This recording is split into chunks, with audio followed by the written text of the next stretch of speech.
Samajwadi party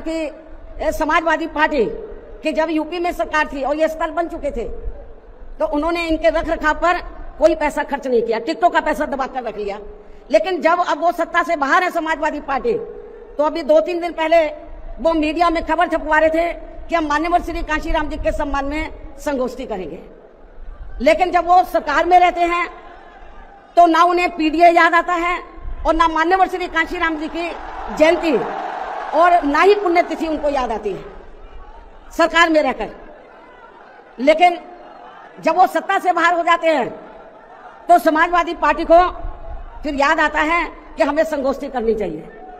मैं सपा मुखिया अखिलेश यादव से मैं ये पूछना चाहती हूँ, यदि मान्यवर श्री कांशीराम जी के प्रति आपका इतना ही आदर सम्मान था, तो जब यूपी में मेरी सरकार थी तो मेरी सरकार ने अलीगढ़ मंडल में कासगंज के नाम से अलग से जिला बनाया, उस जिले का नाम मान्यवर श्री कांशीराम जी नगर के नाम से रखा था। लेकिन जैसे ही समाजवादी पार्टी पावर में आई, उन्होंने नाम बदल दिया। मान्यवर श्री कांशीराम जी के नाम पर हमने कॉलेज, यूनिवर्सिटी, अनेकों संस्थानों के नाम रखे, जनहित की योजनाएं शुरू की। सारी की सारी अधिकांश जो बड़ी बड़ी योजनाएं थी वो सभी की सभी इन्होंने बंद कर दी समाजवादी पार्टी की सरकार ने। ये इनका दोगला या दोहरा चरित्र नहीं है तो क्या है? जब ये सत्ता में रहते हैं ना इनको पीडीए याद आता है और ना पीडीए के जो संत गुरु और महापुरुष है वो भी याद नहीं आते हैं। जब ये सत्ता से बाहर हो जाते हैं तब इनको हमारे संत गुरु और महापुरुष याद आते हैं। तो ऐसे दोगले लोगों से आप लोगों को बहुत ही सावधान रहने की जरूरत है कि अब तो पूरे देश में विरोधी पार्टियों ने बीएसपी को कमजोर करने के लिए एक और षड्यंत्र ये रचा है कि अब इन्होंने बीएसपी के विशेषकर दलित बेस वोट को बांटने के लिए इसी समाज में से स्वार्थी एवं बिकाऊ किस्म के लोगों को इस्तेमाल करके वे उनके जरिए अनेकों पार्टियां व संगठन आदि भी काफी बनवा दिए हैं, जिनसे ये जातिवादी पार्टियां चुनाव में अपने अपने फायदे के हिसाब से उम्मीदवार खड़े करवा के बीएसपी को कमजोर करने में लगी है। और अब तो ये पार्टियां अंदर खुद अपने वोट ट्रांसफर करा के इनके एक आधी उम्मीदवार भी जिताकर भेज रही है, ताकि इससे दलितों का वोट बांटने में इनको कुछ मदद मिलती रहे।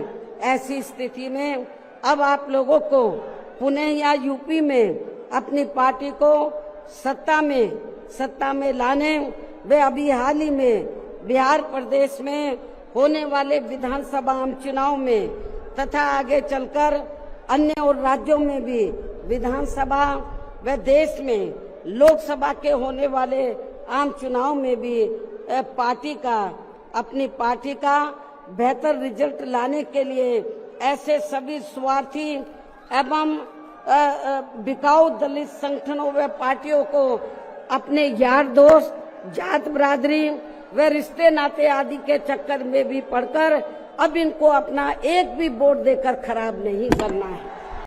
अब ये समाजवादी पार्टी यहाँ अपने राजनीतिक स्वार्थ में जबरन पीडीए आदि की हवाई बातें करके इन वर्गों को गुमराह करने में लगी है।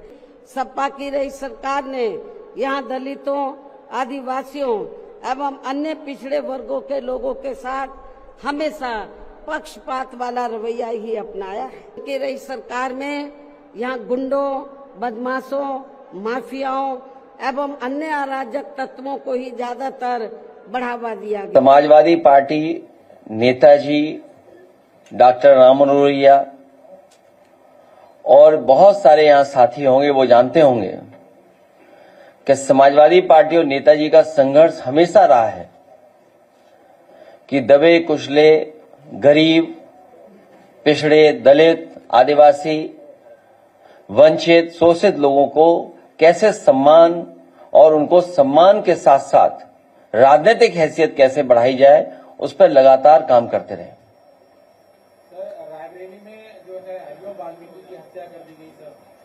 और हमारे साथी जानते होंगे कि मान्यवर काशीराम जी को इटावा से सांसद बनाने के लिए समाजवादी पार्टी, नेताजी और हम सब का, और यहां पर बहुत सारे साथी बैठे हैं, इनका सहयोग रहा।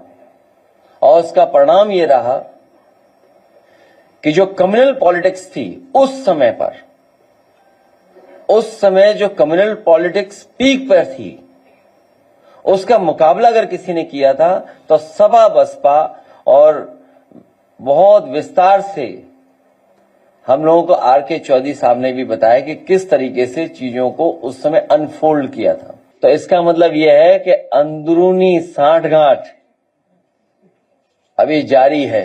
उनके अलावा अगर प्रतिमा किसी ने उनकी खुद की लगाई तो मैंने लगवाई।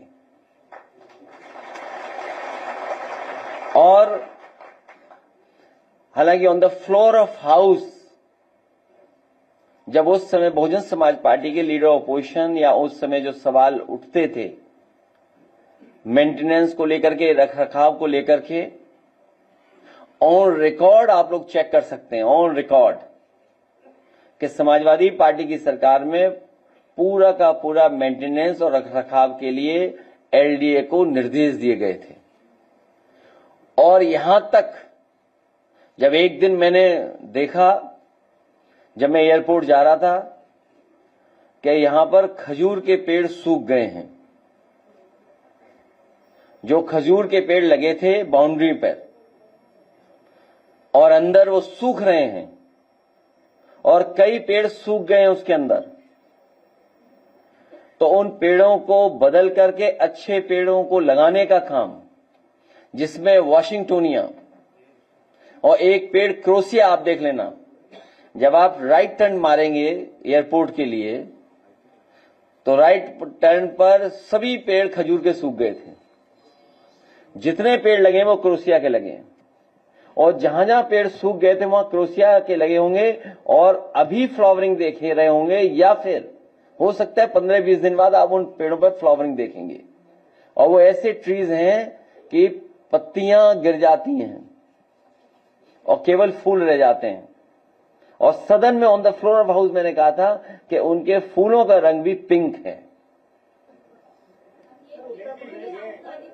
तो मेंटेनेंस के साथ साथ पेड़ों का रखरखाव, और अगर पूरा आज चारों तरफ देखोगे, मूलश्री के पेड़ लगाना, कैजरोनिया का पेड़ लगाना, कचनार के पेड़ लगाना, उसके अंदर कचनार के पेड़ लगे हैं, क्रोसिया के पेड़ लगवाए, मूलश्री के और पेड़ बढ़वा दिए, जो पीपल सूख गए थे उनको और लगवा दिया।